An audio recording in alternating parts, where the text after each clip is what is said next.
Hey guys, so it's April the 7th, 2014, and today I am 20 years old. I'm turning 20 in England, yeah, so that is definitely part of the reason why I decided to come in the spring and not in the fall, because it's my birthday. There's really nothing important about that, aside from the fact that I am now 2 decades old, woohoo, but I have this. What is this exactly? Well, it is, upon first glance, an Ovaltine can. It's actually a time capsule that I made when I was 10 years old. And when I graduated from high school, I wasn't sure, well, no, when I turned 18, I wasn't sure if I should open it. But then I figured, you know, I think I'll just wait another couple of years. I forgot to pack it when I came over here, so my lovely mother very nicely put it in a box and sent it to me, along with some other things for my birthday, like these. Oh, I can't get the box open again. These lovely little owl earrings. Look at them, aren't they cute? Yes. And some crosses. I mean, I assume you know what crosses look like, but there they are. Anyway, okay. So now I'm going to open this. I don't think there was anything perishable in it, at least I hope not, otherwise it might start stinking. So let's hope not. The only thing I actually remember putting in here is socks, although I think I made another time capsule in this same container when I was 8 and then opened it when I was 10 because I got tired of waiting. So we'll see. Ah, the socks. Socks. Oh, yeah, my feet are a lot bigger than that now. Oh, I remember this! I remember these little bead creatures. I remember making this one. I don't remember what they're called, but it's a little snake. Look at that. Sorry, Tia. If you're watching this, it's a bead snake, though. It's not a real one. I hope you're okay. So yeah, there's that. What is this? Oh, it's a little picture of me. Look at that. Yeah, I had short hair back then. I kind of decided after about, well, actually around about then that I never wanted to cut my hair again. Although I did. And then I decided to grow it out again. Alright, what's this? Oh, I guess this is just a sample of my handwriting. Oh, that's adorable. I just wrote the alphabet. I'm such a weird kid. Okay, and then there's a little picture of a flower. Actually, 3 flowers. And that's it. Okay. Alright, so now you know what I was like. You have a vague understanding of what was going through my head when I was 10 years old.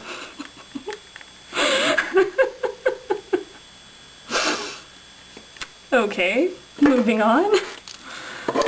Go ahead and move on to my trips now. Talk about the 2 most recent ones. Wait, 2? Yeah, 2. Well, sort of. I mean, Jane Austen's house is kind of separate from Portsmouth, although it was within the same weekend. I'm gonna have to do some rearranging with this book stack that's propping up my camera. Hold on a moment. Okay, so last week, as I believe I mentioned in my last video, was our second long weekend, and a bunch of people went to Paris. My friend Emily and I, we went to Portsmouth. And actually, the point of going to Portsmouth was not Portsmouth. It was, in fact, Jane Austen's house. But when we were looking for hostels in the area, we sort of found out about Portsmouth and realized there's a lot of cool stuff there, so we decided to go there as part of our trip, and then just take a little day trip to Alton, which is it's the town near the village where her house is. So anyway, Portsmouth, we went to the City Museum, mainly just to look at the Sherlock Holmes exhibit, because Sir Arthur Conan Doyle lived there at some point. And there's also a Charles Dickens birthplace museum. That was closed. But it's a good thing we asked the City Museum people how we were going to get there, because otherwise we wouldn't have known that until we arrived. And that was probably the farthest thing from anything else we did. We also went to Southsea Castle, which was built by Henry VIII. Good old Henry VIII and his 6 wives. There's a D-Day museum, and they have a D-Day tapestry, which is sort of based on the Bayeux tapestry, I mean, it serves the same purpose, essentially, but it's about D-Day and Operation Overlord. Really interesting. You couldn't take pictures, so I don't have any.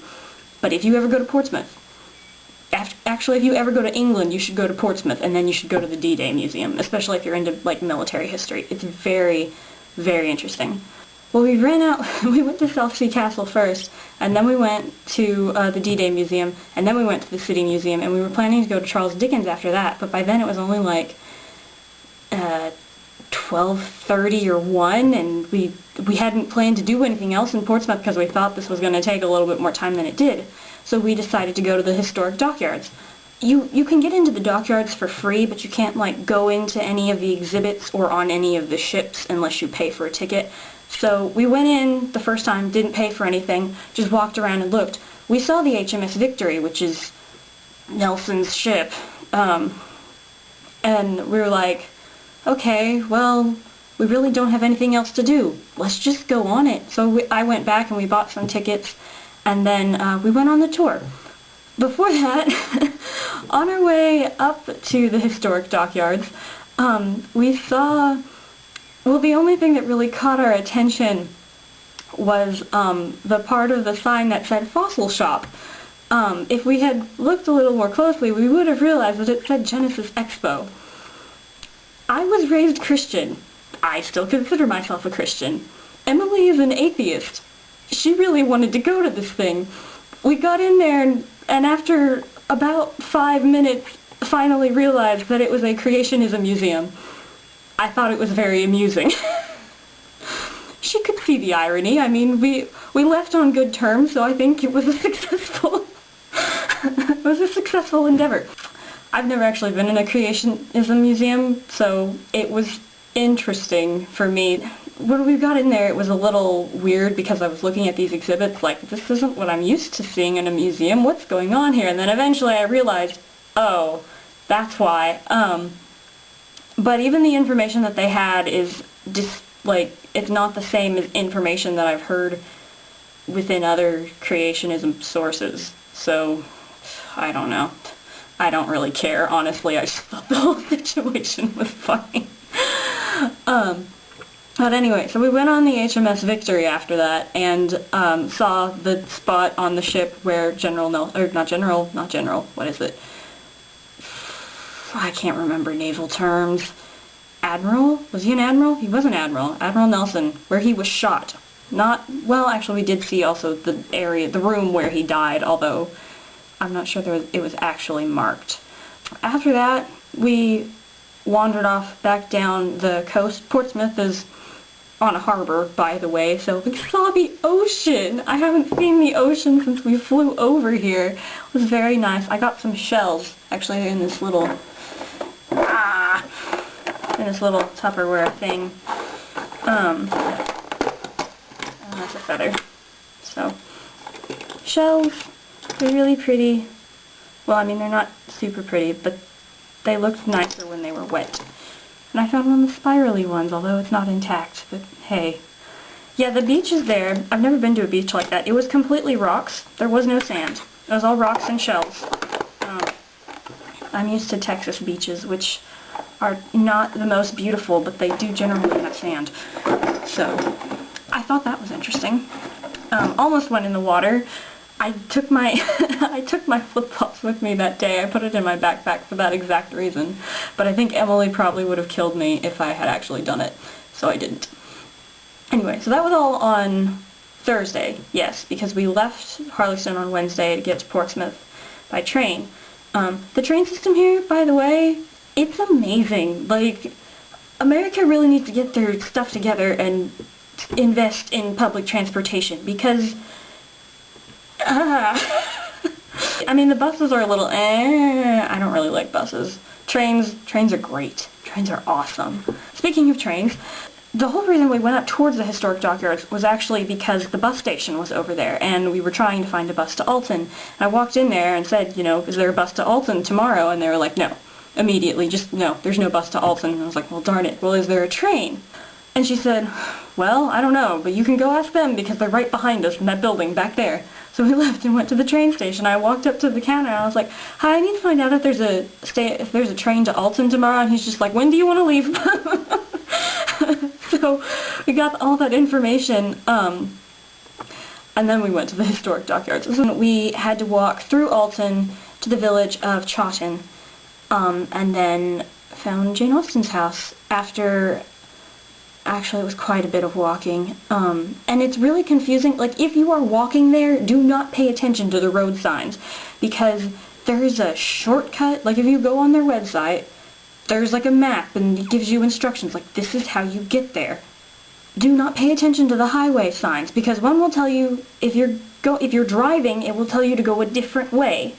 And so we nearly went that way, but I was looking at the map and I was like, no, it really says we should be going this way. And so that's the way we went, and we got there a lot faster than we would have if we had gone the way the cars do.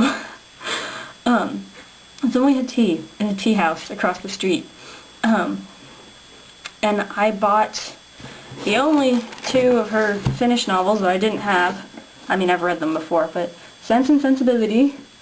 This one had a prettier cover than the other one. Actually, I think this is mirrored, so it's all going to be backwards. And Mansfield Park, which has chains on it, apparently. And if you've read Mansfield Park, then you probably know why. Anyway, while we were walking through Alton, on our way there, we actually walked past this used bookshop, and Emily got all excited, but I was like, one-track mind, like, we gotta go to Jane Austen's house first, we can worry about this later, like, let's just get to her house, crying out loud. And then when we came back, we were walking past it, we were just trying to get to the train station, honestly, and Emily's like, oh, the used bookshop, and I looked over, and sitting in the window is a copy of Black Beauty, leather-bound, bright red. It's so pretty. And I just kind of looked at her and I was like, do you care if we go in? And she just looked back at me like, do you really think I would say we can't? So we went in there, and she found an entire box full of Terry Pratchett, so she was very satisfied. And I, meanwhile, bought this.